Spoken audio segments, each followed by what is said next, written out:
Derek Carr has decided to call it quits, leaving rookie Tyler Shook in line to be the Saints' Week 1 starting quarterback. We dig into what this means for fantasy while we hit on the top 3 biggest Saints storylines entering 2025 on today's episode of Locked On Fantasy Football.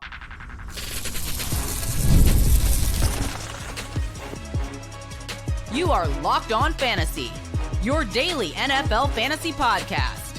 Part of the Locked On Podcast Network, your team every day. Welcome into the Locked On Fantasy Football Podcast. I'm one of your co-hosts, Michelle Magdziuk, and when I'm not doing this, I'm a researcher and fantasy analyst with NFL Network. And I'm your other co-host, Vinnie Iyer. When I'm not doing this, I'm learning about NFL fantasy and betting for sportingnews.com. Today's episode is brought to you by Monarch Money. Take control of your finances with Monarch Money. Use code LOCKEDONNFL at monarchmoney.com for 50% off your first year. We are continuing to go through every single team this offseason. We just started this last week. We went through the AFC South team, so if you missed those, go listen to that. This week, we're going to start with the NFC South, and it's perfect timing to talk about the New Orleans Saints that we're going to do today because over the weekend, Derek Carr decided to retire. Now, he was dealing with a shoulder injury, and it looked like his 2025 season was already up in the air anyways. We didn't know if he'd be able to play, but now it's official. I mean, the Saints are struggling at quarterback. They did luckily draft Tyler Shook in the second round. No, I mean, luckily that they at least tried to get a quarterback here. And then you have Spencer Rattler, who they drafted in the 5th round last year, started 6 games, lost all 6. The production was not pretty whatsoever. And then Jake Haener, their 4th round pick from 2023. So this is now the 3rd year in a row they're trying to find their next quarterback.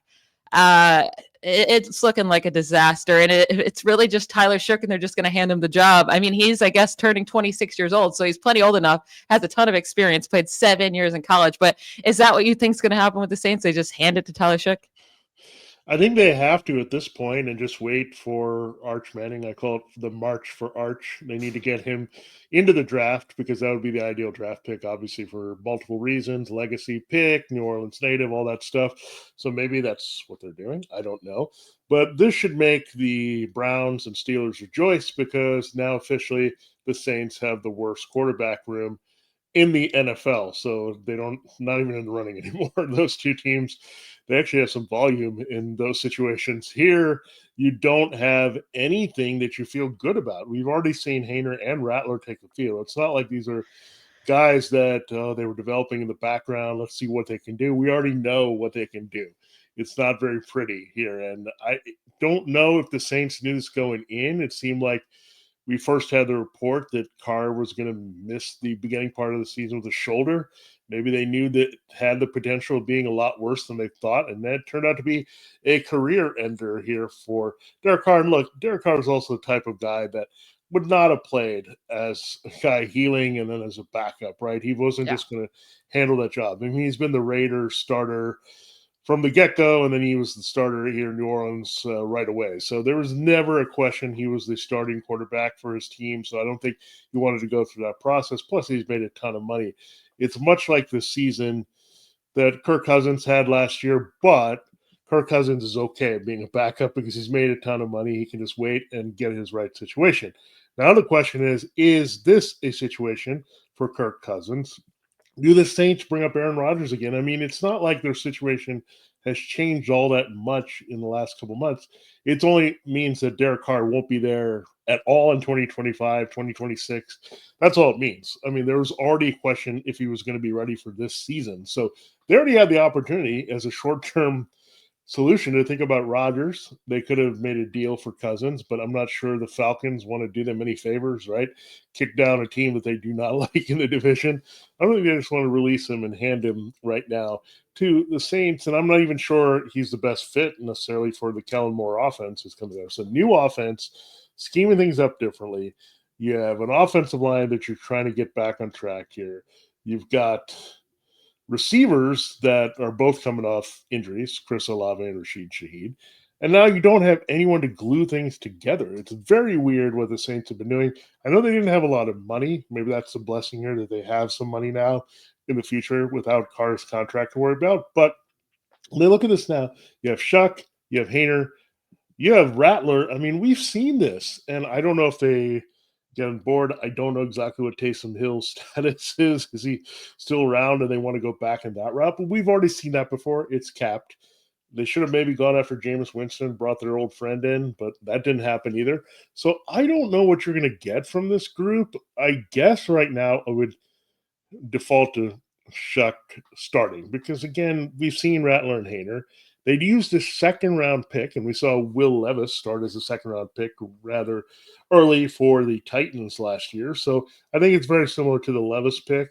Bridge it. If it doesn't work, then we dive right back in to get a quarterback. In the case of Titans, they had the number 1 overall pick. So maybe history will repeat itself, right?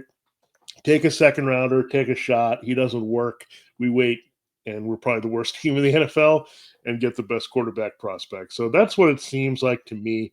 But what I can say, Michelle, that is not great for fantasy and what we want to happen here in 2025.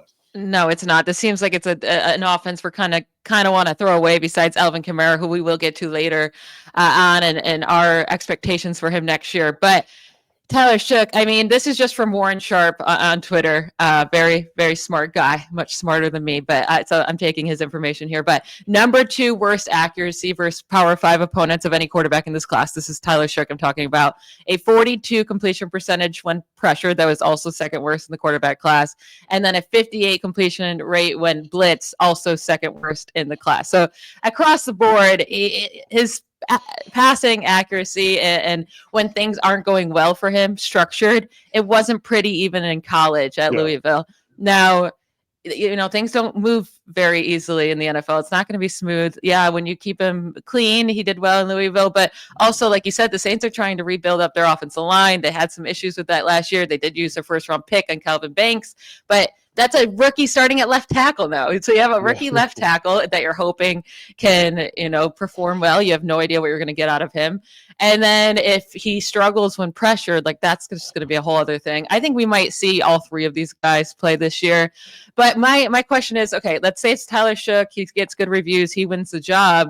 Does he have any fantasy value? Obviously not in 1 quarterback leagues, not at all. But in 2 quarterback super flex leagues, because I mean, his 40 time at the combine was great. A 4.63 at 6'4". He's a bigger guy, but he also had no rushing yards last year, like pretty much at all. So 19 rushing yards last season. Now that does take away any sacks he took or whatever in college, but still, that just was not a part of his game really in school. So does he offer anything? That's the thing is, like, I looked at his athleticism. That's great. And Kellen Moore, you would think he's got Jalen Hurts. He's had a little bit of Dak Prescott, not necessarily a running quarterback guy who can move. Justin Herbert as well was pretty athletic. Those were his last 3 quarterbacks. But Hurts was only the real running quarterback. I think Kellen Moore is pretty much a versatile guy, and he adjusts his scheme a little bit to what his quarterback can do. But again, this is not in the skill set. Chuck, we know that Jalen Hurts was running at Alabama and at Oklahoma before he ended. That was part of his game in college that translated, and they used it very well. I mean, first Nick Sirianni with his other coaches, and then Kellen Moore really took it to a great level as a passer with Jalen Hurts. So again, he has a good coach. We can't deny that. This is a good quarterback coach, but this coach has also not worked with a guy that's been semi-established, right? I mean, Dak was established, Herbert was, and now you had Hurts. So now he's got to work with 3 guys that have very little experience. An athletic quarterback who does not take off and run. I don't know if they can totally change that mindset. You don't kind of flip a switch and say, hey, you're a running quarterback now. That doesn't work. I mean, we're not going to see that with Michael Penix either. Like, he's athletic, but that doesn't mean they're going to say you're going to run and we're going to run the offense that way at times. So that really hurts. Right now, he's QB 36 on the board, which says he's lower than even the starter status in the league, right? QB 32. There's only 32 jobs here. So well off the fantasy radar. I'm just hoping. I mean, I think the only thing we can hope for in fantasy is that he facilitates. Unfortunately, I think based on the depth of your QB leagues, you might have to take him just because, again, if you're 2 QB super flex and you got a big rosters, he's a starting quarterback for a team, it looks like. And I guess it could be Rattler or Hayner in the end, but watch the situation. I don't know if the Saints are totally going to buy. They might just stick and wait. Maybe a lot of rumors are about Pickett, right? Because what did the Browns cut Pickett? And Pickett was in Kellen Moore's system last year. So Sure. maybe that happens and then they find somebody. But I don't think they're going to change the situation until someone gets cut at training camp or something happens. Maybe Cousins gets released, something like that. I just don't see Rodgers or anyone else upgrading this situation. I don't think the Saints want that either. I think they're okay if they stink a lot and then they're in prime position to take Arch Manning or another QB in next year's draft. Yeah. And whoever the quarterback is, I mean, they get Chris Olave, who's a good, still young wide receiver. Hopefully he can stay healthy with all the concussions he's been dealing with. And then Rashid Shaheed will be coming back as well. And they have Brandon Cooks. So there's some guys here. And then obviously Alvin Kamara that any of the quarterbacks can lean on as their big target guy too. So we're going to discuss those guys' value because, I mean, Olave, Shaheed, maybe Brandon Cooks, but definitely Alvin Kamara are all on our fantasy radar. It's like, but with the quarterback situation, it makes it very hard. So let's dig into that and talk about their future for fantasy right after a quick break. All right, as Michelle told you at the top, this episode is brought to you by Monarch Money. Ever check your bank account and wonder, where did all my money go? Between dining out, online shopping, and entertainment, it's easy to lose track. That's where Monarch Money comes in, your personal CFO, giving you full visibility and control over your finances. Monarch Money isn't just a budgeting app, it's a complete financial command center.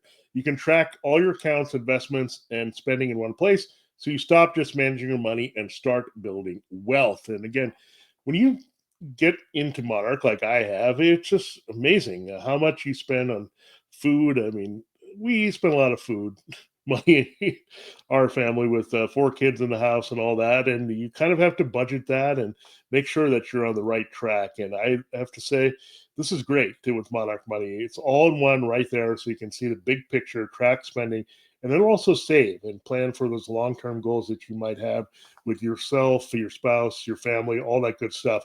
Managing money with your partner is smoother than ever as well. You can track shared and personal accounts, set goals, and stay on the same page without all the stress. Take control of your finances with Monarch Money. Use the promo code Locked On NFL. It's Locked On NFL, all caps. They're at monarchmoney.com. You'll get 50% off your first year. That's right. Only at monarchmoney.com, code Locked On NFL for half off your first year. Check it out, monarchmoney.com. All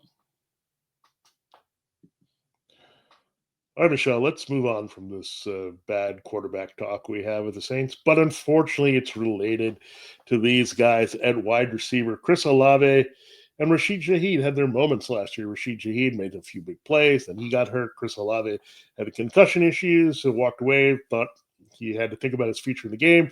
But both of these guys are back. And so is another guy we know, Brandon Cooks. Yes, the OG Saint is back on his team. So I don't know. Chris Olave is already kind of disappointed a little bit with Derek Carr, but that was maybe the chemistry with Carr. We go back to their other situations, the transition from Drew Brees with Jameis Winston. Look, it hasn't been great for Chris Olave with the quarterbacks and always changing. We also had the Taysom Hill experiment here. But I'll say one thing about Carr. We didn't like him on the podcast in terms of a fantasy or reality performer, but he did facilitate Olave and Shaheed a little bit to some fantasy relevance. But do we have any kind of confidence in any of these quarterbacks to help these two guys this year? If I'm going to take a shot on one, it is going to be Rashid Shaheed because, I mean, he's a lot cheaper, right? Shaheed's right now sitting at wide receiver 51 in consensus ranks. Olave's at wide receiver 29. And with Olave, you have to also worry about the concussion history. If he gets one, it's not just he misses a game. It's going to be multiple games. He's going to be out for a while. So that it's not just the quarterback situation. It's also the concussion issues too. With Shaheed, also with Olave, you know exactly what you're going to get from him, even if he hits his top potential, right? It's that 1,100 yards, 4 or 5 touchdowns, especially because we cannot expect this team to be throwing a lot of touchdowns this year, no matter who the quarterback is.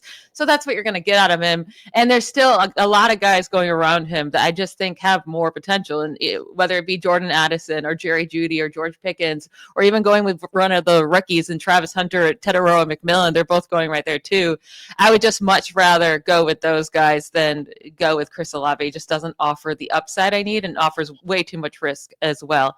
With Shaheed, I did think we saw he looked like he was about to break out last year. He unfortunately tore his MCL in week 6, but he should be good to go to start this season. He's entering his 4th NFL season. The first 2 years were nothing really special, but last year in 4 of the 5 games he did play before he got injured in week 6, he had over 70 receiving yards. He had over 80 in 3 of those 4. And then he also had 3 touchdowns during that span too. Like, he was involved and he was doing some good things. Now he's that deep target. Can these guys hit him deep? That's the question. But, if Tyler Shough does deal with some inaccuracy issues or whatever, maybe he'll lean on Shaheed deep and just be like, just throw it up high and just let Shaheed come down with it.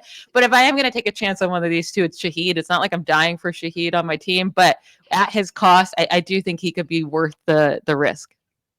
Yeah, we talked last week when we were breaking down the AFC South about some guys at the borderline, right? We were barely checking in with the Titans and Calvin Ridley. He was like the last wide receiver 3 on the board. We had the Colts duo of Michael Pittman Jr. and Josh Downs are pretty low.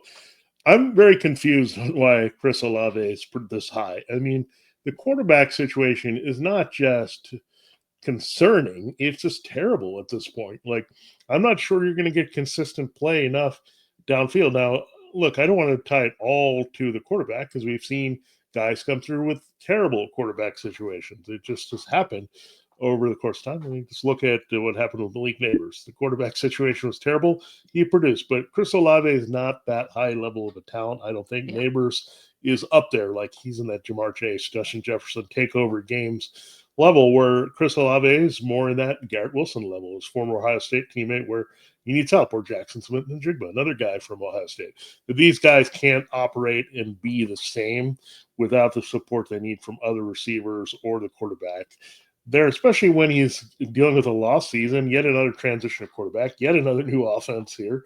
So again, it's wide receiver 3 because he is the default and clear, quote, number 1 on his team. But you're right. I mean, Shaheed is just going to be available several spots earlier. And if you don't think Olave is going to finish just past the wide receiver 2s, right, you might as well take on Shaheed, who can sneak into the wide receiver 3. So again, that makes a lot of sense to go there. And Shaheed was sneakily good. I think whenever he's on the field, I like him. He's got a lot of speed. He's quick. And they do get him in the open field quite a bit. And they also can operate him in the slot, which is also valuable here for this offense. So, again, it's a loose comparison to A.J. Brown and Devonta Smith, because these guys are not A.J. Brown and Devonta Smith.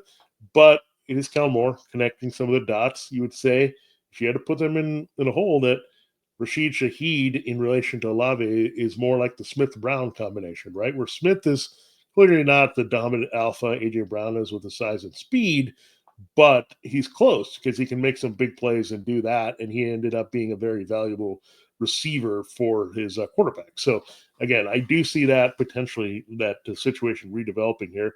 And if that's the case, if it's Brown and Smith, then we know that Shaheed, again, therefore, is a better value. So all that to say, I don't know if we would go too much and invest these guys. I don't want any part of Brandon Cooks. You might want to think about Juwan Johnson, maybe, because he's a guy, a security blanket for any of these young quarterbacks. So maybe they have to use Juwan Johnson more. I don't know.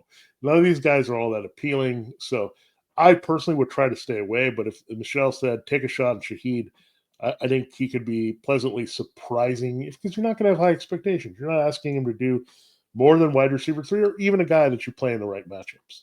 Yeah, he'd be a bench guy just to see if he can break out again, like he was early last season. I mean, he's going around guys like Christian Kirk and Jalen McMillan now that he has all the competition with Tampa Bay, and Luther Burden, Ricky, with all that competition for targets with the Bears, right next to Rashad Bateman and Marquise Brown. I'm going to take a shot on Shaheed there if those are my options, right? So that's why I think he's okay, and I'm with you. Brandon Cooks, absolutely not. I mean, he hasn't done anything for years now. I think it's a fine signing to bring him back, to where he started. Have him as your wide receiver 3. I think that's fine, but for fantasy, absolutely not, especially with this quarterback situation. Now, who could be the top target on this team, we haven't talked about yet, is Alvin Kamara. He was the number 1 targeted guy on this team last year. I mean, he's always highly targeted. So can Alvin Kamara still be a top 10 fantasy running back, even though he's turning 30 years old in about 2 months? We will discuss right after a quick break.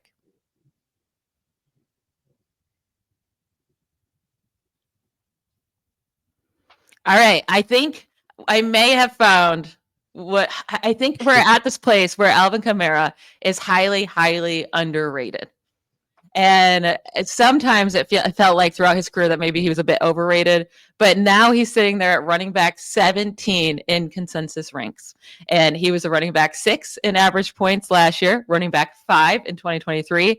He has had 1 year in his career where he was not a top 10 running back. It was in 2022, running back 16.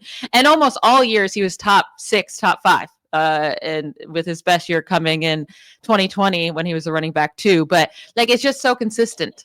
He's just always ending as a top 10 guy. And now having him at running back 17 in rankings. Yeah, he turns 30 in July, but shouldn't we have learned from this last year? Remember, we were saying we're not going to be too worried about age because these guys who are older are still performing. And I think Alvin Kamara, he didn't really show anything of being too old last year, and he still led the Saints with 89 targets and 68 receptions despite being suspended that first few games of the year. And there's no competition there for him in the backfield.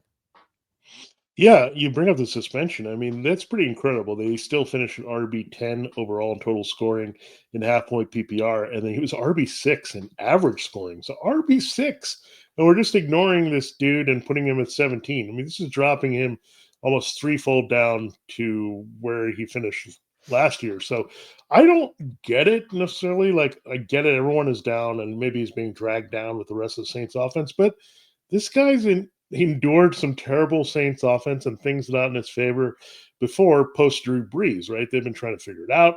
Remember the whole Taysom Hill thing where Taysom Hill would cut into some of what Kamara could do because he could run and all that. That also was affecting him at one point. We had the ugly quarterback situation with James Winston. Then we went to Carr. Then we had Spencer Rattler play. It doesn't seem to do anything to Alvin Kamara.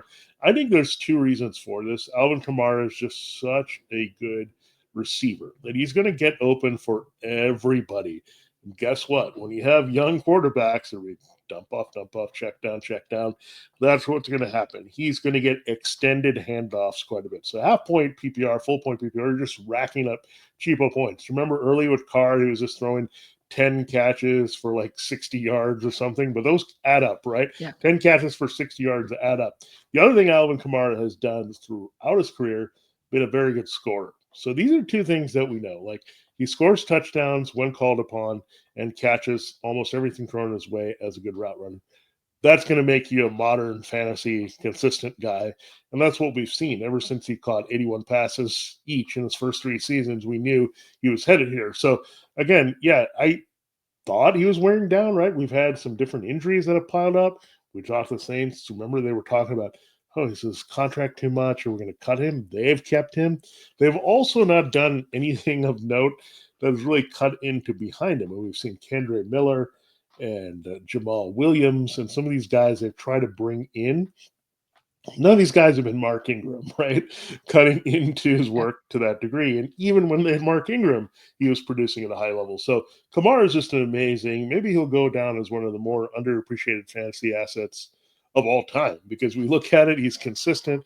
He's been great since his rookie season, even through the injuries he plays through and gives us some value for the most part. And he's had a 6 touchdown game. So he's given us the high ceiling, the high floor, everything you're looking at. So Alvin Kamara, look, that is a pretty good value. I know the Saints stink, but this is exactly why I think he's going to be good, because they're going to have to do everything to get the ball in his hands. He's going to be the centerpiece of his offense.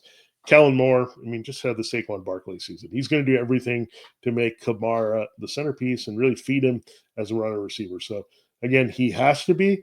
The only thing that's going to cap him is maybe the scoring, because the Saints may not move the ball into scoring position a lot with this group, but still he can make up for it with a lot of dump-offs when they're trailing in games in the second half.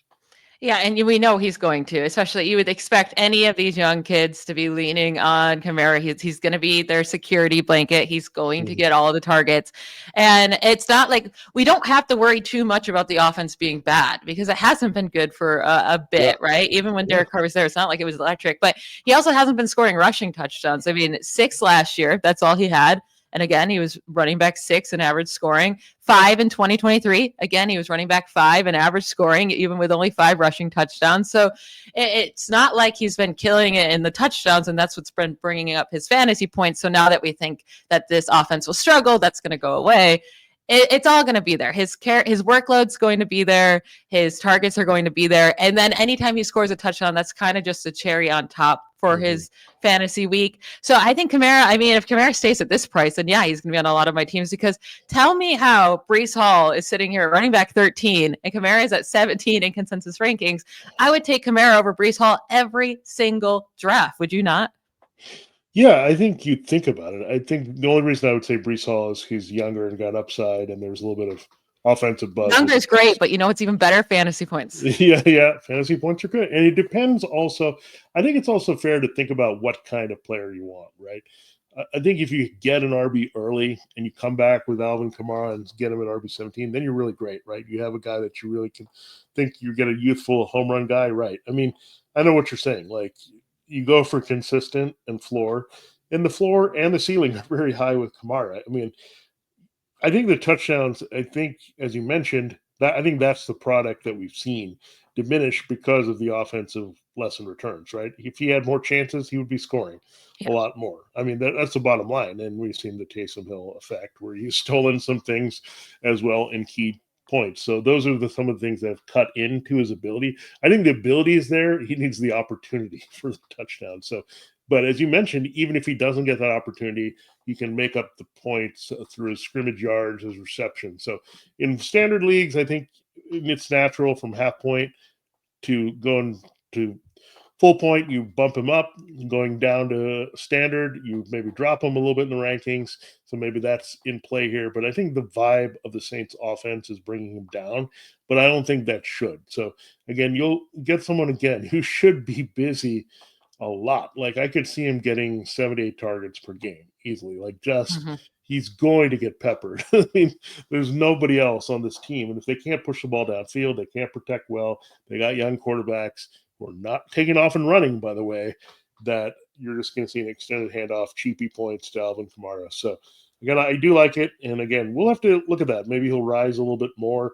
We'll see what we think about it as we get closer to the season. But I'm excited to see Alvin Kamara. I mean, I want to see him go wire to wire almost in his career and being a top 10 fantasy back, and he has a shot to do that. Yeah, I mean, as long as he stays healthy next year, just like any of these guys, it's really hard to not see him be top 10 because that's all he's proved to us over and over and over again. But that's a great point by you. Like, if you're in a standard league, that does drop Kamara quite a bit because, again, the rushing touchdowns haven't been there. We don't expect him to get a ton this year. And then you don't get all the advantage of those just free points with all those receptions he gets. So definitely as you get to the full PPR, his value is sky high, but still very happy with him in half PPR, especially at running back 17 cost, way too low for him. And then standard, I do think that might be then pretty fair there at running back 17. But that will be it for today's episode about the Saints. We will be talking about the Buccaneers on tomorrow's episode. I want to thank you all for making Locked On Fantasy Football your first listen today. For your second listen, check out the Locked On NFL Scouting. The NFL draft is over, but the roster moves and news never stop. Host Kyle Krabs and Joe Marino will make you the most informed NFL fan this offseason. Find Locked On NFL Scouting on YouTube or wherever you listen to podcasts. If you want to give us a subscribe, if you're watching us on YouTube, that would be great. Give us a like or a review on whatever podcast app you're listening to us on. We will talk to you tomorrow. Bye, y'all.